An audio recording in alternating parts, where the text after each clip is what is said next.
जाना इंतकाल जिन हालात में हुआ वो बहुत ही अजीब व गरीब, तकलीफ और अफसोसनाक थे। बिस्मिल्लाहिर्रहमानिर्रहीम।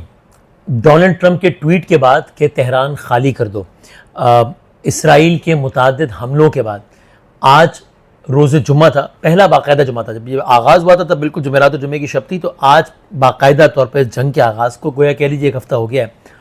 और आज जुम्मे के रोज़ तेहरान में जो मनाजिर देखने में आए वो अगेन अनबिलीवेबल थे। नमाज जुमा के इज्तिमात मनसूख हुए, जवाब जी नहीं। इज्तिमात हुए, जियाँ हुए। और उसमें तादाद लोगों की किस तरह थी, ये मनाजिर ये दिखाने के लिए काफ़ी हैं। अगेन मत भूलिए कि वो शहर है जिसके बारे में बाकायदा कहा जा चुका है कि इस शहर को खाली करो, और इस शहर के बारे में क्या क्या अफवाहें और सच्ची बातें भी नहीं हुई और कितनी बम्बार्डमेंट इस पर नहीं हुई। लेकिन आप लोगों का जो सेंटिमेंट है वो जांचने के लिए नमाज जुमा के इज्तिमात देख सकते हैं। तेल अवीव के मनाजिर भी आपके सामने हैं, सड़कों के भी, और तेहरान के भी मनाजिर आपके सामने हैं।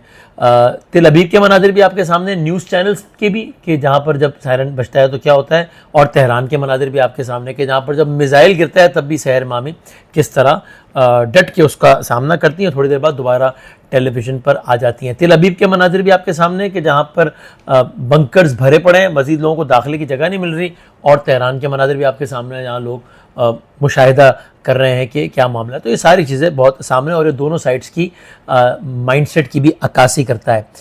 एक और डेवलपमेंट, किस तरह ये सारे मामले की बुनियादी तौर पर गलत चीज़ों पर रखी हुई है, ये देखिए। मिसाल के तौर पर नेतन्याहू का ये बयान आप देखिए कि जिसमें वो मीडिया पर आकर ये कह रहा है कि इसको हम बम नहीं बनाने देंगे ईरान को, और ईरान अगर बम बनाएगा तो ईरान बम हमें मारेगा, और आयतुल्लाह खामनेई कह चुके हैं कि बम बनाएंगे और इसराइल को मारेंगे। Terrorism, which will put the entire world under nuclear blackmail, and they would use these weapons. That's what the Ayatollah Khamenei says that he would do. He would use these weapons to wipe Israel off the map. Well, he's not going to. We're not going to. इस एक जुमले में कितने झूठ हैं और कितने तजादात हैं, आप ये देखिए। सबसे पहले ये कौन कह रहा है, ये इसराइल का वज़ीर आज़म कह रहा है। कौन सा वज़ीर आज़म कह रहा है, किस मुल्क का, जो कि मिडिल ईस्ट का वाहिद मुल्क है जिसके पास एटमी हथियार है। वो वाहिद मुल्क है जो कि एटमी हथियार रखने के बावजूद कहता है कि एम्बिग्विटी पॉलिसी हमारी, हम ना इससे एग्री करेंगे कि हमारे पास है और ना इससे डिसएग्री करेंगे कि हमारे पास है, ना ये मानेंगे या ना नहीं मानेंगे। कौन सा मुल्क कह रहा है जो कि वाहिद मुल्क है एटमी हथियार रखने के बावजूद जो कि एनपीटी का जौहरी अदम फैलाव के हवाले से मुआहदे का सिग्नेटरी नहीं है, जिसका मकसद, जिसका मुतालबा ईरान से ये है कि आप ये ना कीजिए। ये कौन सा मुल्क कह रहा है जिसके मुल्क में IAEA आलमी एटमी तवानाई एजेंसी के मुआयनाकारों को आने की इजाज़त नहीं है। ईरान एनपीटी का सिग्नेटरी भी है, IAEA भी है, पाकिस्तान भी है, सारे ममालिक हैं। तो ये वो मुल्क कह रहा है। फिर कह क्या रहा है कि ये मुल्क एटमी बम बनाने जा रहा है। दूसरी तरफ ईरान के रिकॉर्ड पर बयान आते हैं कि हम एटम बम नहीं बना रहे। ये जो शख्स कह रहा है, ये 2012 से लेके 2025 तक 2500 मरतबा अलग अलग प्लेटफॉर्म पे, जिसमें UN जैसे प्लेटफॉर्म भी शामिल है, वहां कह चुका है कि कुछ हफ्तों बाद बम बनाने वाले हैं। तो या तो तब गलत बयानी थी या अब गलत बयानी है। और उसके बाद ये क्या कह रहे हैं, ये कह रहे हैं कि ईरान जब एटम बम बनाएगा और ईरान हमें मारेगा। ऐसा एक बयान भी आपको रिकॉर्ड पे नहीं मिलेगा। ये खामनेई साहब का नाम लेकर ये कह रहे हैं कि उन्होंने तो कहा है, खामनेई ने तो रिकॉर्ड पर कहा है कि नेतन्याहू के मुताबिक कि जी द आयतुल्लाह खामेनेई सेज कि हम एटम बम बनाएंगे और इसराइल में मारेंगे। आपको ये एक भी बयान आपको इस तर्ज का नहीं मिलेगा। So this only further explain कि किस तरीके से बहुत एतमाद के साथ झूठ की बुनियाद पर एक सारे के सारे मंजरनामे की बुनियाद यहाँ पर रखी गई। और दूसरा, इनसेंसिटिविटी का क्या आलम है आप ये भी देखिए। वो ये कि अगेन अभी हम कॉन्स्पिरेसी या सोच क्या है, साजिश क्या है, इसकी तो बात ही नहीं कर रहे। अभी हम सिर्फ बयानात की बात कर रहे हैं जो कि इसके अपने मुंह से अदा हुए हैं। सो क्या कह रहा है ये, और इससे आप इसकी सोच का अंदाजा लगे। कह रहे देखिए, जंग का मामला है, खुलासा इसकी गुफ्तगू का, हर किसी को इसकी एक प्राइस तो पे करनी पड़ती है। अब मुझे इसकी प्राइस उस तरह पे नहीं की मैंने, लेकिन मेरे बेटे को पे करनी पड़ी, मेरी फैमिली को पे करनी पड़ी, और इस एतबार से मुझे भी वो देखिए ना कि मेरे बेटे को दूसरी मरतबा अपनी शादी कैंसिल करनी पड़ी। और ये कितना सख्त लम्हा है, कितना मुश्किल मरहला है मेरे बेटे के लिए, उसकी मंगेतर के लिए, मेरी फैमिली के लिए और मेरे लिए। देखिए ये एक प्राइस है, हम भी तो पे कर रहे हैं ना इस जंग की प्राइस। इस जंग की प्राइस तो सबको पे करनी पड़ती है। वो आदमी जिसका मुल्क पिछले 6 माह से 6 माह नहीं बल्कि उससे भी ज़्यादा, 7 अक्टूबर को तो बहुत टाइम हो गया उस सारे एपिसोड को, कि जहां पर आटे में लोग आटा लेने के लिए लाइन में जमा होते हैं और बमबारी हो जाती है, अस्पताल में बैठे होते हैं और बमबारी हो जाती है और लोगों के बच्चे मर जाते हैं।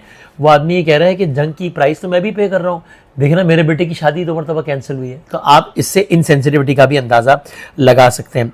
और डेवलपमेंट क्या हुई है, अमेरिका ने एक बड़ा अजब ऐलान किया है एक ऐसे मौके पे जब डोनाल्ड ट्रंप की वाज़ेह तौर पे कंफ्यूज सिग्नलिंग थी। एक बयान से आप ये मतलब ले सकते थे कि पता नहीं वो क्या कर गुजरेंगे, एक बयान से आप ये मतलब ले सकते थे कि वो कुछ भी नहीं कर गुजरेंगे, और वो खुद भी कहते थे कि मेरे दिमाग में जो कुछ है वो पता ही नहीं किसी को, मैं नहीं बताना चाहता।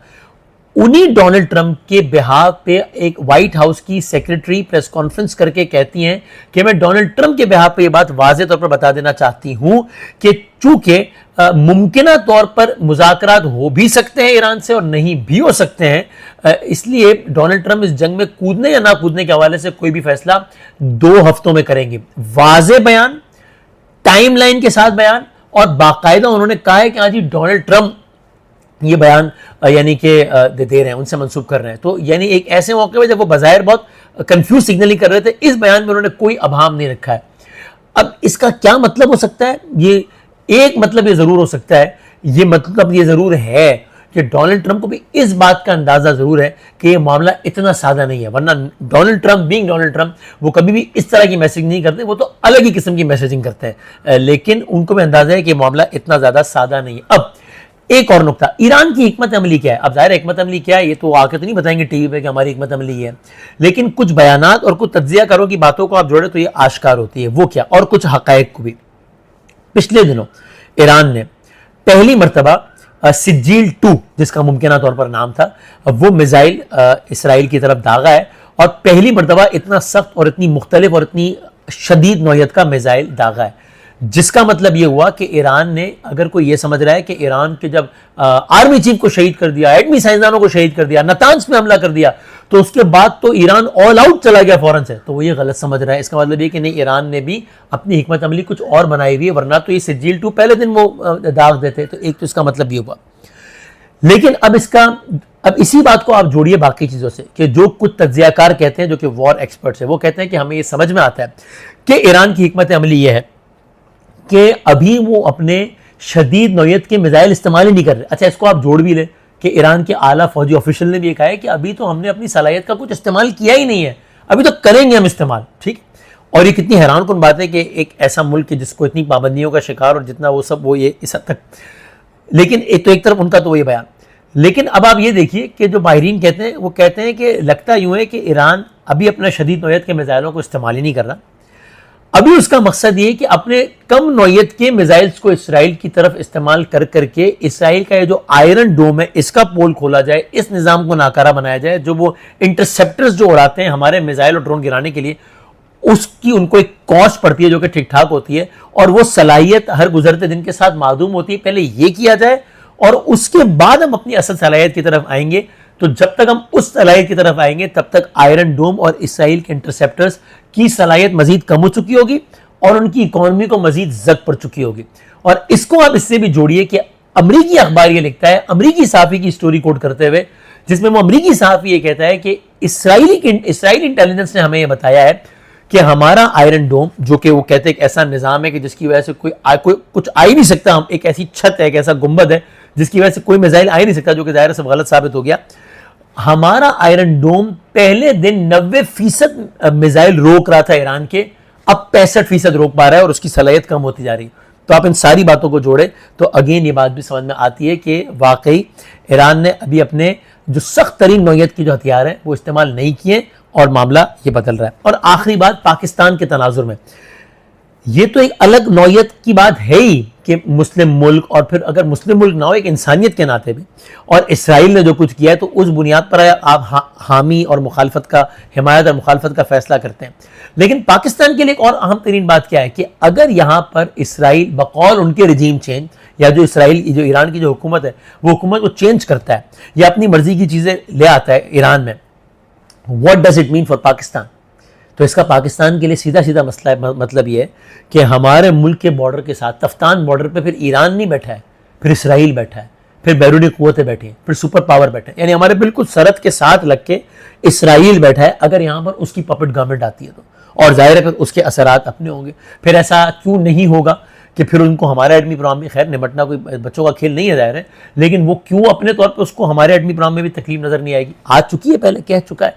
तो अगर हमारे बॉर्डर पर ही साथ ये मुल्क आकर बैठ जाएगा तो उसके और क्या क्या असरात होंगे। So one more reason for Pakistan कि हमें समझ में आता है कि इस जंग में किस तरफ हमारा क्या मामला होना चाहिए। और जाते जाते एक खबर जिसने बहुत दिल उदास किया, जिसने बहुत तकलीफ में मुब्तला किया, वो ये कि पाकिस्तान की नामवर अदाकारा आयशा खान साहब, उनका नाम था, 77 साल की एज, और आप लोगों को आइडिया हो रहा होगा तस्वीर से, लोगों ने देखा भी होगा, उनका इंतकाल हुआ।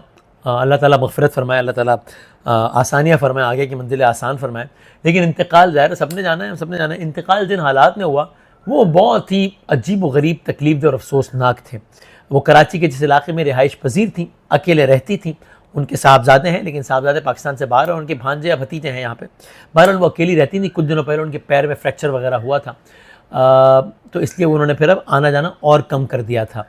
अहले खाना ये बताते हैं, यानी अहले खाना नहीं, अहले मोहल्ला ये बताते हैं कि 1, 2, 3, 4, 5 या कुछ के मुताबिक तकरीबन 7 दिन हो गए थे और कोई आमद रफ़्त नहीं थी। जब कुछ हमने देखा कि कोई मूवमेंट ही नहीं है तो शक हुआ, और कुछ के मुताबिक ताफुन फैलने लगा, स्मेल बहुत ज़्यादा वो वाला मामला होने लगा, क्योंकि जाहिर है किसी की भी डेड बॉडी के साथ हो जाता है मामला।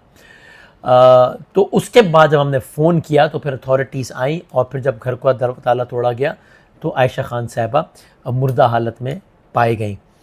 इन्ना लिल्लाहि व इन्ना इलैहि राजिऊन। अब मुझे नहीं मालूम इसमें किस हद तक कहना चाहिए नहीं कहना चाहिए, किसी का फैमिली मैटर है, मैं किसी को नहीं, हम तो तनकीद का निशाना आप क्या बनाएं, लेकिन आप अपनी राय दीजिए इस पर कि आप लोग क्या राय रखते हैं। मतलब मैं वैसे ओल्ड एज होम्स का बहुत मुखालिफ हूँ। मतलब मुझे समझ में नहीं आती बात कि हमारे माशरे में ऐसा क्यों हो कि माँ बाप जो है वो ओल्ड एज होम्स में रहें। अच्छा, मैं जाता भी रहता हूँ, कभी रिकॉर्ड करता हूँ, डालता भी वीडियोस, कभी नहीं रिकॉर्ड करता, ऐसे ही जाके गप्पे लगाता हूँ उनके साथ। तो वहाँ हर आदमी की एक अलग स्टोरी है। उसमें वह ऐसे लोग भी हैं कि जो अच्छे खासे खाते पीते घराने से, लेकिन घरवाले नहीं रखना चाहते। ऐसे भी है कि जिनके घरवाले चाहते हैं कि हम पालें इनको, लेकिन पैसे नहीं हमारे पास। ये अलग बात है कि जिनको छोड़कर जाते हैं वो कहते हैं यार हम दाल रोटी खा लेंगे लेकिन हमने पास तो रखो। ऐसे लोग भी हैं कि जिनके पास वो कहते हैं कि पैसे वैसे सब कुछ है, पैसे लगाएंगे भी, घर पे नहीं रख सकते। तो वो कहते हैं ओल्ड एज हाउस वालों को कि आपको आपकी फीस मिसाल के तौर पर 10,000 है, आप 20,000 लो हमसे, इनका अच्छा ख्याल रखो, हम भी आके मिल लेंगे, घर पे नहीं रख सकते। कोई कहते हैं बीवी नहीं मानती, बच्चे नहीं मानते, बच्चों को बुरा लगता है ये वो। तो मैं बहरहाल बावजूद मैं इस कल्चर के बहुत मुखालिफ हूँ, लेकिन आप अपनी राय दीजिए कि क्या ये कहना ठीक नहीं है। मुझे तो लगता है कि अगर यही हालात हो जाने हो ये, तो भाई फिर तो इससे अच्छा है कि ओल्ड एज हाउस में शिफ्ट कर दो भाई, कि यानी घर पर एक खातून अकेले रह रही हैं। अब मुझे मुझे नहीं मालूम, हो सकता है उनकी अपनी मर्जी हो, मुझे नहीं मालूम, लेकिन अगर बज़ाहिर ये लगता है कि घर पर एक खातून रह रही हैं, अकेली रह रही हैं, इन हालात में रह रही हैं, और इस तरीके से ये वाला मामला हो जाए आखिर में, तो इससे बेहतर है कि फिर कोई ओल्ड एज हाउस ही में ही इंसान।